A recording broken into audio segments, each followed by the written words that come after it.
আমার কলিযুগ পাবন অবতার আমার শ্রীকৃষ্ণ চৈতন্য মহাপ্রভু মা, তিনি জগৎবাসীকে শিক্ষা দিয়েছিলেন মা। আমার মনে হয় কি, এই শিক্ষাটি যদি আমি আমার হৃদয়ে ধারণ করতে পারি, এই আদর্শ, বেশি কিছুর প্রয়োজন নাই, একটি আদর্শ যদি আমি আমার এই হৃদয়ে ধারণ করতে পারি না মা, আমার এই জীবনটা পরিবর্তন হয়ে যাবে। দেখুন মা, শ্রীবাস অঙ্গনে আমার কলিযুগ পাবন অবতার শ্রীকৃষ্ণ চৈতন্য মহাপ্রভু, তিনি সবাইকে বর দিচ্ছেন। বর দিতে দিতে মা, এক সময় আমার প্রভু বললেন, আমার ভক্ত শ্রীধর কোথায়? আমি তো শ্রীধরকে দেখতে পাচ্ছি না, আমি আমার ভক্ত শ্রীধরকে পাচ্ছি না, তোমরা বলো তো আমার শ্রীধর কোথায়? এই কথাটি যখন আমার মহাপ্রভু শ্রীবাস অঙ্গনে ভক্তদের সম্মুখে বলতে লাগলেন, ভক্তরা শ্রীধরকে কেউ চিনে না, কেউ চিনতে পারছে না। বলছে শ্রীধরকে, কাঙ্গাল ভক্ত তো, তাকে কেউ চিনছে না, কেউ চিনতে পারলো না। আমার প্রভু বলে দিল, আমার ভক্ত শ্রীধর, গিয়ে দেখো গঙ্গার নিকটে সে সর্বদা আমার নাম করে, সে সর্বদা কাঁদে, সে সর্বদা আমার নাম করে, সে সর্বদা আকুল ভাবে, বেকুল ভাবে সর্বদা আমায় স্মরণ করে, আমার নাম করে আমার প্রেমে সে বাসতে থাকে। যাও গঙ্গার নিকটে, গেলেই দেখতে পারবে আমার ভক্ত শ্রীধর সর্বদা আমায় ডাকে, সর্বদা আমায় প্রাণ ভরে ডাকে। সুধীবৃন্দ, ভক্তবৃন্দগণ, আজকে আমার প্রভুর আদেশ লাভ করে আজকে গেলেন গঙ্গার নিকটে শ্রীধরকে ধরে আনার জন্য। শ্রীধরের কাছে গেলেন, গিয়ে দেখলেন মহাপ্রভুর কথা অনুযায়ী শ্রীধর প্রভুর নাম গুণকীর্তন করছেন আর প্রেম নয়নে ভাসছেন। আমার প্রভুকে স্মরণ করছেন আর প্রেম নয়নে ভাসছেন। প্রভুর কাছে গিয়ে বললেন শ্রীধরের কাছে যে, শ্রীধর, প্রভু তোমাকে স্মরণ করেছে। আমাদের দিয়ে শুনি, শ্রীধরের কাছে গিয়ে কি বললেন? যে আমার কলিযুগ পাবন অবতার শ্রীকৃষ্ণ চৈতন্য মহাপ্রভু, আমার পরম প্রেমময়, আমার গৌর সুন্দর, আপনাকে স্মরণ করেছেন। যখন শ্রীধর শুনতে পেল, আমার আরাধ্য, আমি যাকে ভালোবাসি, যে আমার হৃদয়ে আছে, সে ভগবান বুঝি আজকে আমায় স্মরণ করেছে, এই আনন্দে আপ্লুত হয়ে সে মূর্ছা চলে গেলেন, মানে মূর্ছিত হয়ে গেলেন। ভক্তরা তাকে ধরাধরি করে আমার মহাপ্রভুর কাছে নিয়ে আসলেন। যখন তার জ্ঞান ফিরল, চোখ মেলে দেখে তার সামনে দাঁড়িয়ে আছেন তার আরাধ্য ভগবান, আমার কলিযুগ পাবন অবতার শ্রীকৃষ্ণ চৈতন্য মহাপ্রভু। প্রভু বললেন, শ্রীধর, তুমি আমাকে এত ভালোবাসো, শ্রীধর, তুমি আমাকে এত ভালোবাসো, তুমি কোনোদিন আমার কাছে কিছু চাও নাই শ্রীধর। আজকে আমি ভাবাবিষ্ট হয়ে আমি সবাইকে বর দিচ্ছি। আমার এই ইচ্ছা শ্রীধর, আমি তোমাকেও একটা বর দিতে চাই। শ্রীধর, চাও তুমি আমার কাছে, তুমি আমার কাছে চাও শ্রীধর। শ্রীধর বলছেন, প্রভু আমি কিছু চাই না। আজকে প্রভু বললেন, আমার মনে ইচ্ছা শ্রীধর, আমি তোমাকে কিছু দিতে চাই। তুমি ধন চাও, জন চাও আমার কাছে, তুমি যা চাইবে দিব। তখন শ্রীধর করজোর করে বললেন, প্রভু, ধন দিয়ে কি তুমি আমার উপাসনাটা কেড়ে নিতে চাও? ধন দিয়ে কি তুমি আমার ভজনটা কেড়ে নিতে চাও? যে ধন প্রাপ্ত হলে প্রভু আমি তোমায় ভুলে যাব, সেই ধনের আমার কোনো প্রয়োজন নাই, সেই ধনের আমার কোনো প্রয়োজন নাই। যে ধন পেলে আমি তোমায় ভুলে যাব, যে ধন পেলে আমি তোমার নাম ভালোভাবে করতে পারবো না, যে ধন পেলে তোমাকে আমি অল্প সময় দিতে পারবো না, যে ধন পেলে তুমি আমার পরম আপন, আমার হৃদয়ের ধন, আমার পরম আপন তুমি, আমি তোমায় ভুলে যাব, সেই ধন প্রভু আমি চাই না। সেই ধন কিছু দাও প্রভু, যদি দিতে হয় আমাকে কি বর দাও? জনম জনম যে ব্রাহ্মণ আমার কলার তুর সব আমার কাছ থেকে কেড়ে নিয়ে গিয়েছেন, সেই ব্যক্তি যেন সর্বদাই আমার থেকে কলার তুর মোচা যেন সর্বদাই কেড়ে নিয়ে খায়, এবং যে রূপে সে সর্বদাই আমার কাছ থেকে কলার তুর মোচা কেড়ে নিয়ে গিয়েছেন, সেই রূপটা যেন সর্বদা আমার হৃদয়ে জাগরিত, সেই রূপ যেন সর্বদা আমার হৃদয়ে থাকে। কলার মোচা ভালো লাগে মহাপ্রভু কিভাবে আসলো গো মা, কিভাবে আসলো? যখন শ্রীধর বাজারে যেতেন, কলার মোচা বিক্রি করার জন্য আমার মহাপ্রভু তো কিছু দেখে না মা, দ্রব্য আদি কিছু দেখে না। প্রভু কি দেখে গো মা? প্রভু দেখবে অন্তরের অনুভূতি, অন্তরে কেমন ভালোবাসা আছে, হৃদয়ে কেমন অনুভূতি আছে আমার রাধারানীর প্রতি, কেমন ভাব আছে গো। অন্য কিছু তো দেখবে না। আজকে দেখো মা, দেন দিয়ে শুনবেন, যখন বাজারে যেতেন শ্রীধর কলার মোচা বিক্রি করার জন্য, আমার মহাপ্রভু এসে তার সঙ্গে দামাদামি করতেন। সে বলতো এত টাকা, আমার মহাপ্রভু এত কমিয়ে বলতেন যেভাবে দেওয়াই যায় না, এভাবে কারাকারি করে নিয়ে যেতেন, প্রতিদিন নিয়ে যেতেন। এভাবে প্রতিদিন ঝগড়াই হতো, প্রতিদিন তার সঙ্গে ঝগড়া হতো। আসল কথা হলো আমার প্রভু ভক্তকে তো অনেক ভালোবাসে, এই জন্য ভক্তের দ্রব্যকেও অনেক ভালোবাসে, এই জন্য তো এত প্রিয়। আজকে দেখো শ্রীধরকে বললেন চাও আমার কাছে। শ্রীধর কি বললেন? যে ব্রাহ্মণ আমার কাছ থেকে কলার তুর কেড়ে কেড়ে নিত, সেই রূপটা যেন আমার হৃদয়ে সর্বদাই। এই জন্য সুধীবৃন্দ, ভক্ত কিছু চাই না প্রভুর কাছে। আমরা অজ্ঞানতা বশত, আমরা প্রমাদ বশত নানান ধরনের নানা কিছু ভগবানের কাছে চাই, একটু রোগ হলে ভগবানকে বলি ভালো করে দাও, টাকা নাই ভগবানকে বলি ভালো করে দাও, সামান্য ক্ষুদ্র জিনিসে ভগবানকে আনার চেষ্টা করি। কিন্তু মা, আপনাদের চরণে বিশেষভাবে একটু নিবেদন করে আমি বলি, ক্ষুদ্রাতি ক্ষুদ্র জিনিস চাইতে গিয়ে তার মধ্যে ভগবানকে কোনোদিনও আনতে নাই, কখনো আনতে নাই। ভগবানের কাছে চাইবো, ভগবান তুমি আমাকে এই কৃপা করো, যে কুলেই আমার জন্ম হোক না কেন, আমি যে কুলেই আসি না কেন, আমার জন্মটা যেন কোনো কৃষ্ণ ভক্ত মায়ের ঘরে। তুমি যে কুলেই জন্ম দিয়ে আমাকে পাঠাও না কেন, আমি যেন জন্ম গ্রহণ করতে পারি কৃষ্ণ ভক্ত মায়ের ঘরে, জন্ম নিয়ে যেন কৃষ্ণ ভক্ত মায়ের আমি স্তন দুগ্ধ পান করতে পারি। আমি আর কিছু চাই না। এই জন্য সুধীবৃন্দ, প্রভুর কাছে এই চাওয়া, ধন চাই না, জন চাই না, জাগতিক কোনো ধরনের চাওয়া নাই, শুধু একটাই চাওয়া, জনম জনম যেন তোমার চরণে আমার ঐহিকী ভক্তি লাভ হয়। হে গোবিন্দ, আমি আর কিছু চাই না।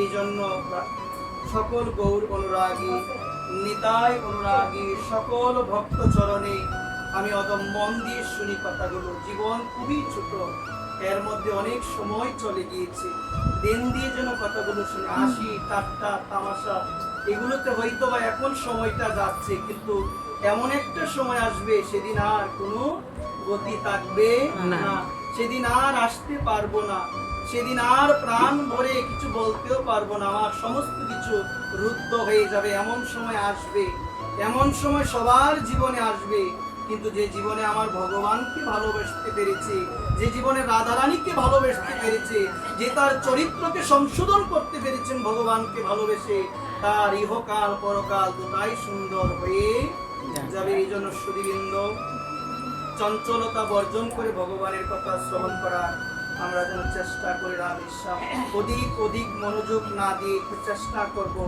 অল্প সময় একটু ভগবানকে দেওয়ার জন্য।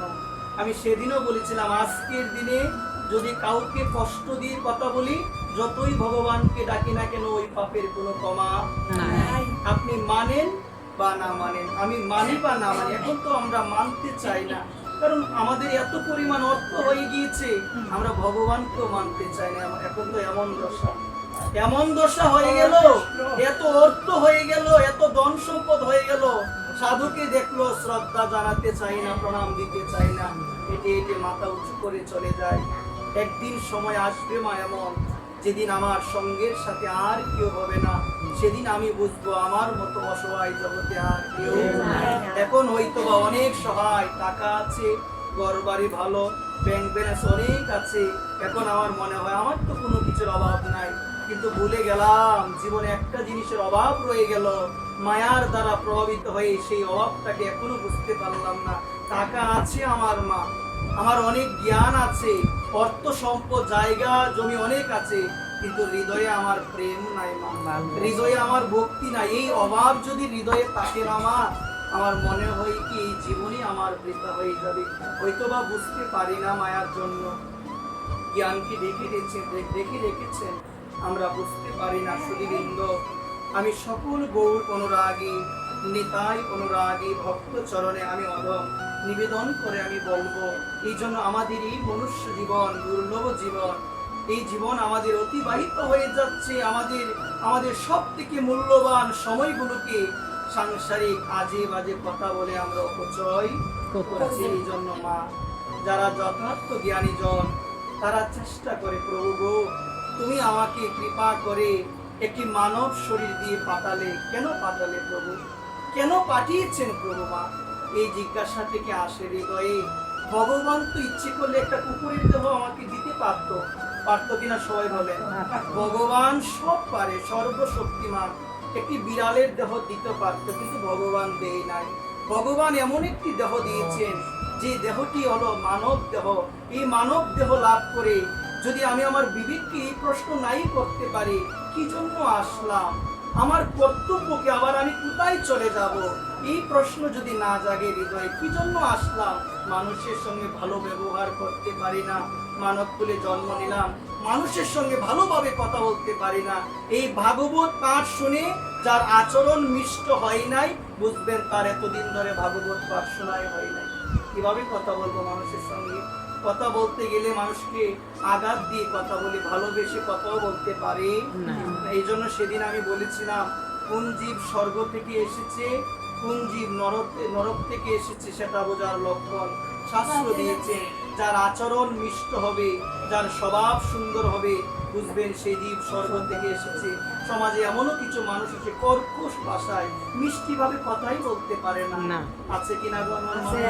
শুধু কথাই উচ্চস্বরে কথা, কাউকে কষ্ট দিয়ে কথা বলা, এমন সমাজের লোক আছে। আমি বলি কি, এই ভাগবত শুনে লাভ হবে না যতদিন না পর্যন্ত নিজের স্বভাবটাকে পরিবর্তন না করবে। আমি যদি আমার মাকে সম্মান না দিয়ে কথা বলতে পারি, আমার এই ধর্মকর্ম করে কি লাভ হবে?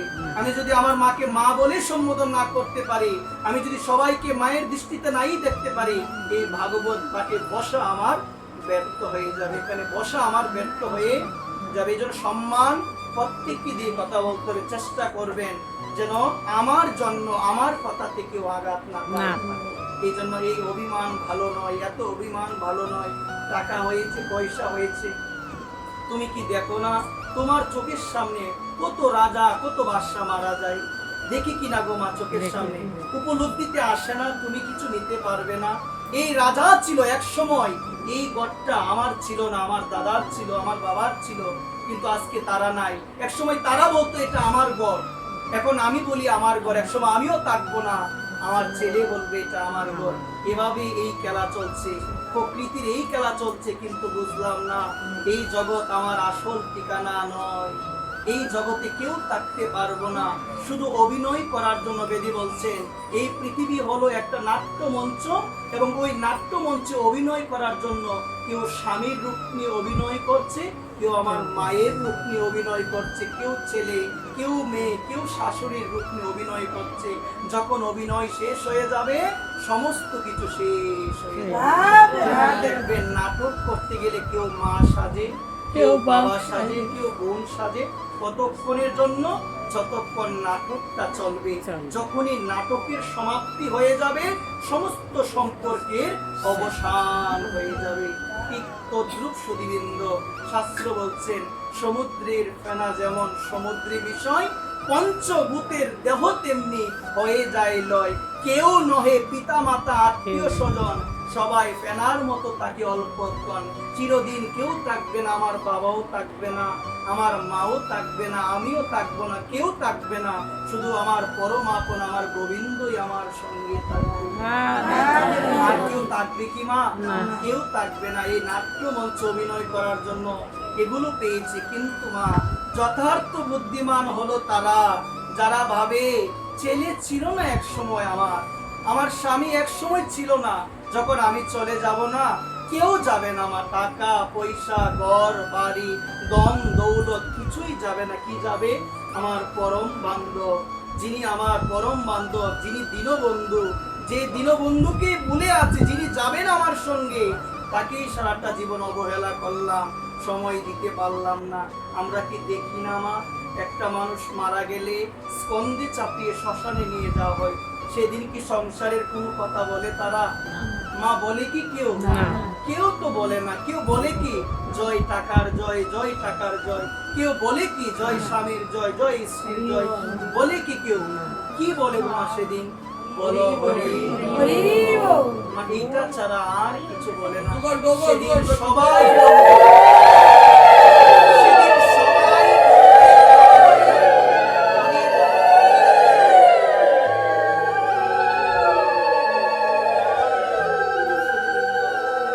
সেদিন আপনি লক্ষ্য করে দেখেন, সেদিন সবাই প্রাণ ভরে বলবে বলো হরি হরি বল। কিন্তু আমাকে উপলক্ষ করি তো বলবে, আমি কি বলতে পারবো সেদিন? না। যে ব্যক্তি শ্মশানে নিয়ে যায় অন্যকে কাঁধে চাপিয়ে এসে বলে বলো হরি হরি বল।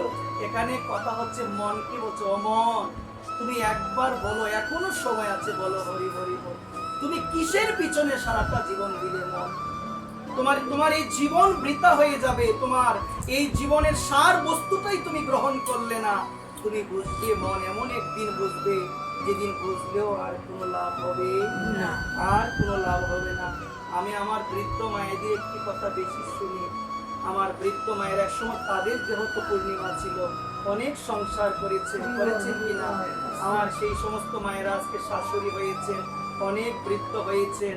আমার সেই মায়েরা বলে বাবা একটু আশীর্বাদ করবে যেন দেহে শক্তি থাকতে যেন বিদায় নিতে পারি। কেন? মায়েরা বুঝতে পেরেছে যে জগতে এমন একটা দিন আসবে যেদিন আমি বিছানায় পড়ব, সেদিন আমার মতো অসহায় আর কেউ নাই, আর কি হবে না। সোনার সংসার থাকতে পারে, ছেলে আদর করতে পারে, কিন্তু মা জানো এটি কলিকাল, এটি কলিযুগ। এখানে মা সব স্বার্থ, মা সব স্বার্থ। এখানে স্বার্থ ছাড়া এখানে কিছু নাই। আজকে মা তুমি যদি, আমার মনে হয় কি আমি যদি বিছানায় পড়ে যাই না মা, যাদের আমি সারাটা জীবন ভালোবেসেছি, একদিন দুদিন 3 দিন করবে, যত 3 দিন করবে, আরো বা 2 বছরও হবে, দেখবে মা আস্তে আস্তে কি বিতৃষ্ণা যে হৃদয়ে আসবে, বলবে এখন যদি মরে যেত ভালো। পাড়া প্রতিবেশী সবাই বলবে অমুকের মাটা মরে গেলে এখন তোমরা শান্তি। আহা, অমুকের মাও একদিন সংসার মনোযোগ দিয়ে করত, অমুকের মাও একদিন সংসার করতে গিয়ে ভগবানকে সময় দিতে পারলো না। অমুকের মাও একদিন সংসার করতে গিয়ে, ছেলেকে খাবার দিতে গিয়ে, ছেলের যত্ন করতে গিয়ে গীতা পাঠে আসতে পারলো না। তাহলে অমুকের মার একদিন এমন গতি হলো, সেদিন অমুকের মার ভগবান বিনে আর কেউ সময় দিতে পারে নাই, সময় দিতে পারে নাই। গীতা পাঠে আসতে মন চাই নাই, হরিনাম করতে মন চাই নাই। ছেলের জন্য কেউ নেই না কারো পাপ, সংসারে কেউ কারো পাপ নেবে না। এতদিন ধরে বিভিন্ন মাধ্যম অবলম্বন করে অর্থের মালিক হলেন, একদিন যদি বলেন কি গো তুমি কি আমার পাপ নিবে একদিনে? কেউ নিতে চায় না, কেউ নিতে চায় না। এই জগতে সংসার আমাদের উদ্ধারের চেষ্টা করে না, সবাই আমাদেরকে টেনে ধরে রাখে। বলি গীতা পাঠে একটু যাই না, যেও না, গীতা পাঠে একটু যাই না, যেও না। সংসারের মধ্যে সবাই আমাদেরকে, এই জন্ম যাতনা দুঃখের মধ্যে সবাই আমাদেরকে ধরে রাখতে চায়। কিন্তু জানো আমার পরম মঙ্গল কে চাই? আমার পরম মঙ্গল চাই যথার্থ সাধু, যথার্থ বৈষ্ণব। কি বলে জানো মা? বলছে এখনো সময় আছে, একটু ভগবানকে ডাকো, এখনো সময় আছে, একটু গীতা পাঠে আসো, একটু গোবিন্দকে ভালোবাসো। জানো গোবিন্দকে না ভালোবাসলে না এই জীবনটা অভিশপ্ত হয়ে দাঁড়াবে, এই জীবনটা কষ্টময় হয়ে যাবে। এই জন্য ভগবানকে ভালোবাসো। তাহলে যারা আমার উদ্ধারের চেষ্টা করে না, আমি বলি কি তারা কোনোদিন আমার বন্ধু হতে পারে না। যারা আমার উদ্ধারের চেষ্টা করে, আর সাধু গুরু মহাত্মা, এই জন্য বলছেন শাস্ত্রে সাধু বিনে জগতে বন্ধু আর কেউ হতে পারে না, গুরু বিনে জগতে কেউ আর বন্ধু হতে পারে না। যিনি আমাকে এই অন্ধকার রূপ ও থেকে যিনি আমাকে আলোর পথে নিয়ে আসেন, আমাকে ভক্তির রাজ্যের পথে যিনি নিয়ে আসেন, তিনি হলো আমাদের সকলের স্ব গুরুদেব। সেই গুরুদেব বিনে আমার বান্ধব জগতে আর কেউ নাই, কেউ নাই। সুধীবৃন্দ, এই জন্য মায়ার জন্য আজকে বুঝতে পারছি না ভগবান আছে হৃদয়, ভগবানকে দেখতে পাচ্ছি না। জয় রাধে। আপনাদের মতো সকল গৌর অনুরাগী, নিতাই অনুরাগী সুধীবৃন্দ, রাতুল চরণে নিবেদন প্রভু আমাদের সকলের মধ্যে আছেন, এটি বিশ্বাস আছে তো আমাদের? সর্বস্ব চাহং হৃদি সন্নিবিষ্ট, প্রত্যেকটা জীবের হৃদয়ে ভগবান আছেন। দুধের মধ্যে ঘি আছে, দুধের মধ্যে কি আছে সবাই বলেন? দুধের মধ্যে ঘি আছে, কিন্তু দুধকে দেখলে কি ঘি বেরিয়ে আসবে? না। আসবে কি গো মা? না। দুধের মধ্যে ঘি আছে, কিন্তু দুধ দেখলে ঘি বেরিয়ে আসবে না। এই জন্য কি করতে হবে? দুধকে ভালোভাবে জাল দিয়ে আগে দই পাততে হবে, তারপরে সে দইকে মন্থন করতে হবে। কি করতে হবে গো মা? মন্থন করে দেন দিয়ে শুনে তারপরে কি আসবে গো মা? ঘি আসবে। বেরিয়ে আসবে। মা মন দিয়ে শোনো, দুধ দেখলি যেমন ঘি বেরিয়ে আসবে না, তার জন্য কর্ম করতে হবে, সাধন করতে হবে। ঠিক তদ্রূপ আমাদের সকলের মধ্যেই ভগবান আছে, আমাদের সকলের মধ্যেই আমার ভগবান আছেন, কিন্তু মায়ার পর্দার জন্য তাকে আমরা কেউ দেখতে পাচ্ছি না। যদি দেখতেই পারতাম, এত হিংসা জগতে, এখন এত হিংসা, এত বিভেদ কেন? আমরা ভুলে গেলাম আমার ভিতরে যিনি আছেন তিনি তো সকলের ভিতরেও আছে। আছে। বাবার একটি বাণী, আমার পরম পূজ্যপাদ অষ্টোত্তর শতশ্রী 108 শ্রী শ্রী বিনোদ বিহারী দাস বাবাজি মহারাজ, বাবার একটি বাণী যখন হৃদয়ে আমার খুব জাগে, এই কথাটি মনে পড়ে, তখন আমি ভাবি যে ভগবানকে আমার জীবনে কোনোদিন পাওয়া হবে না। আমি এই কথাটি কেন ভাবি জানো মা? বাবা তার বাণীতে বলছেন, বিশ্ব সংসারে ভগবানের সৃষ্ট যত জীব রয়েছে, কোন জীবের প্রতি, মা কান কারা করে কথাটা শোনা উচিত, ভগবানের সৃষ্ট যত জীব রয়েছে, কোন জীবের প্রতি যদি বিন্দু পরিমাণ কোনো তোমার হিংসা থাকে, কোনদিন আমি ভগবানকে লাভ করতে পারবো না, কোনদিন আমি বৈষ্ণব হতে পারবো না। মা এই পথে আসার পরেও এত হিংসা কেন থাকে আমার মা? আমরা তো ভক্ত হতে এসেছি, কেন আমরা বিভক্ত হয়ে যাই? একে অপরের মধ্যে কেন আমাদের মিলমেশা নাই? কেন শ্রদ্ধা নাই? কেন নাই? হৃদয়কে প্রশ্ন করতে হবে। ভক্তি জগৎ এমন একটা জগৎ, এখানে অন্যের দোষ দেখতে নাই, নিজের দোষ দেখতে হয়। কেউ যদি এসে বলে, কি গো অমুকের সঙ্গে তোমার মিল নাই, কেন আমরা অমুকে নাই বলবো, আর অমুক যে খারাপ, ওর কথা আর বলিও না আমাকে। কিন্তু ভক্তি জগৎ জানিয়ে দিল, কেউ যদি এই কথা এসে বলে, আমি বলবো আমার মতো অধম জগতে আর কেউ নাই, আমার মতো নিকৃষ্ট জগতে আর কেউ নাই, তারা তো মহৎ, এই জন্য তারা তাদের সঙ্গে আমাকে নিচ্ছে না। উত্তর কিন্তু দুই রকমের। বর্তমান সময়টা এমন হয়ে গেল, আমরা সত্য হোক বা মিথ্যা দুষ্কীর্তন করার জন্য আমরা ব্যস্ত, আমরা গুণ দেখতে চাই না।